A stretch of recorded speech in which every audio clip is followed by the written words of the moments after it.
Comme ce que nous avons vu dans le mémorial pendant les jours sombres de 1937, des figures comme John Labbé et Winnie Vautry ont risqué leur vie pour protéger des civils de Nanjing.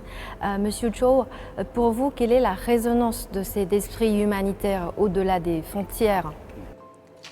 在南京腥风血雨的日子里我们有很多 Pendant les jours sombres et sanglants de Nanjing, de nombreux internationaux ont pourtant choisi de rester dans la ville. Ils ont uni leurs forces aux citoyens chinois pour se soutenir mutuellement et protéger les civils.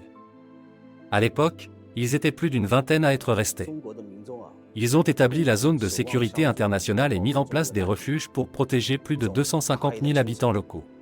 Je considère que leur action humaniste incarne un altruisme et une quête de paix. Leur humanisme et leur courage désintéressé méritent d'être gravés à jamais dans notre mémoire collective.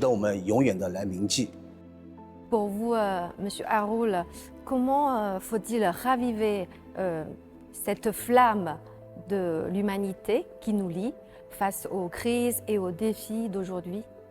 Oui, c'est ce qui s'est passé à Nankin en 1937, ce qui s'est passé ailleurs pendant la Seconde Guerre mondiale, le rôle de ces femmes et de ces hommes qui ont donné le meilleur d'eux-mêmes pour sauver les autres.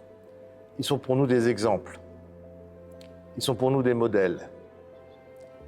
Et dans les crises que nous vivons aujourd'hui, qui sont hélas nombreuses et parfois et toujours tragiques, eh bien ces grandes figures doivent être des modèles.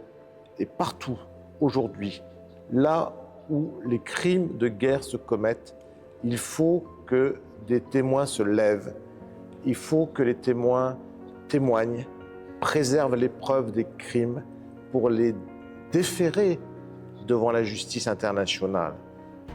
Il faut toujours se dire qu'au cœur des guerres, au cœur des tragédies, après, il y a la justice qui va se prononcer. Aucun crime de guerre ne peut être impuni. Tout crime de guerre doit être puni. Et c'est pour permettre à la justice internationale. Puis pendant la Seconde Guerre mondiale, il y a eu ces femmes et ces hommes qui se sont élevés et qui ont réussi à préserver cette part d'humanité qui a tant manqué. Et nous devons rendre hommage à ces grands témoins. Et peut-être même qu'on pourrait faire une exposition sur ces témoins.